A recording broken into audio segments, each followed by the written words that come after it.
Welcome to today's Emunah Minute. In last week's parsha, we read of a dramatic episode. The Jewish people approached Moshe Rabbeinu with a simple request. We want meat.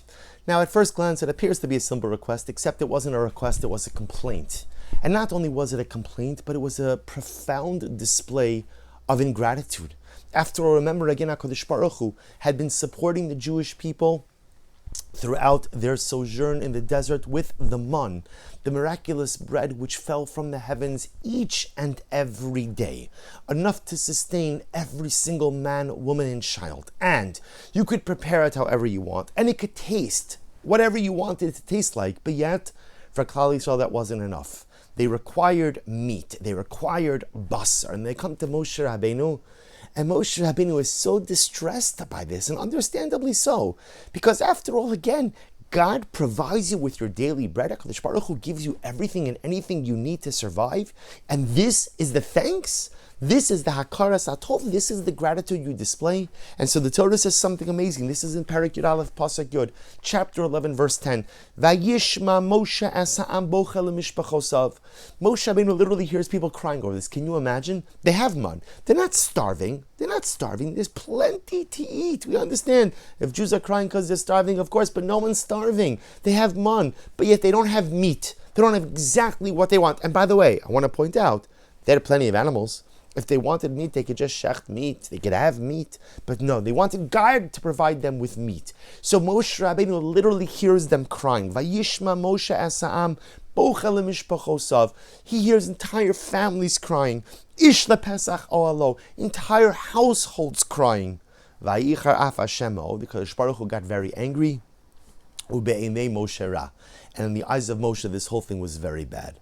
And so the pasuk doesn't really seem to require all that much explanation.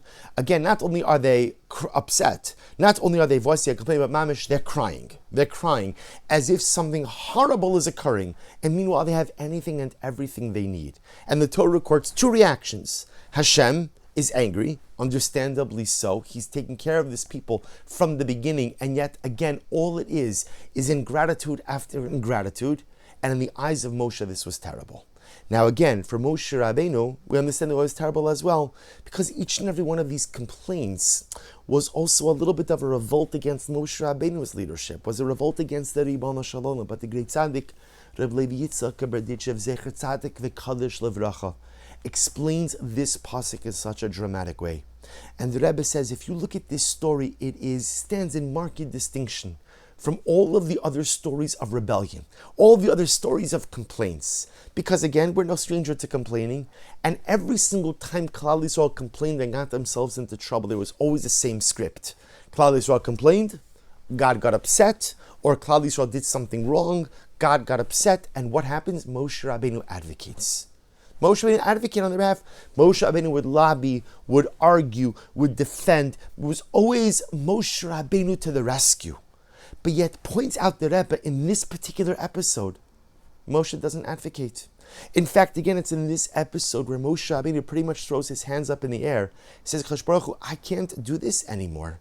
And he says words like, are they my children? Did I birth them? That I have to carry them around and nurse them? Am I responsible for them? Are these my kids? That I have to clean up the mess every single time? Moshe Rabbeinu throws his hands up in the air. He does not defend. He does not advocate. He does not lobby. He does not come to the rescue. And says the Rebbe, this, Moshe Rabbeinu's failure to advocate and defend the Jewish people, was the true source of God's displeasure.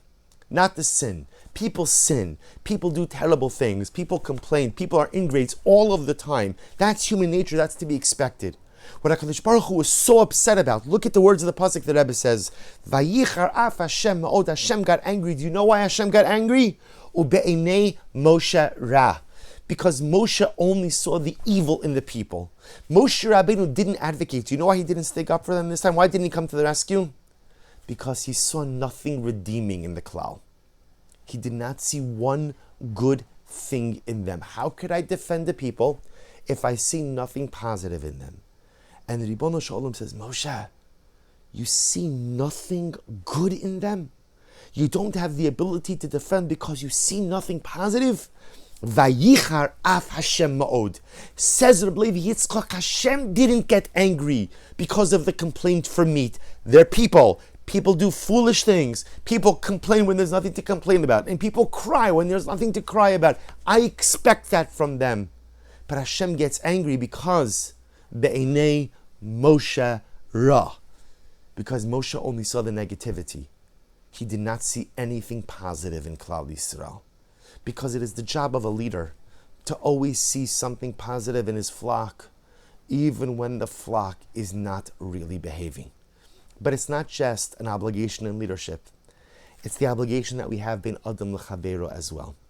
You see what the Ribono Shel Olam wants more than anything from us is that we should always go out of our way to see something positive in the other. Now, it's easy to see something positive in the other when the other is behaving himself, when the other is conducting himself appropriately, when the other is doing that which he is supposed to be doing. But what happens when the other fails me? What happens when the other hurts me? What happens when the other takes liberties with my honor or my dignity? I still have to go out of my way to try to find something positive about that person. I don't have to be their friend. I don't have to associate with them. I don't have to throw my arm around them. I don't have to go ahead and spend time with them. I don't have to ingratiate myself to that individual. But I can't walk away from another Jew with a totally soured perception based on something that occurred. I have to try to find something positive in every person, even when that other person is at their lowest point. Because if all I do is see the negativity in people, it sours me on humanity. And the moment I become soured on humanity is the moment I become a cynical, jaded, sarcastic individual. And once I assimilate and integrate those midos, that's the beginning of the end. Kadosh Baruch Hu gets upset not at Klal Yisrael's failure, but at Moshe Rabbeinu's failure to see good even in a people who are doing really bad things. And that becomes our obligation. Because often we have negative interactions with people. And sometimes as a result of negative interactions, I have to place a distance. I can't be with you. I can't spend time with you. I can't interact with you. That's good. You stay there, I'm going to stay here. But I'm still going to strive to find something positive in you, despite the fact that you acted in such a lowly manner. This is what HaKadosh Baruch Hu wants of us. It's what HaKadosh Baruch Hu expects of us. And it appears, says Reb Levi Yitzchak, that is the ability to see the good in the other, even in those moments of failure, that gives the Ribono Shel Olam the ultimate form of happiness. Wishing everyone a wonderful day.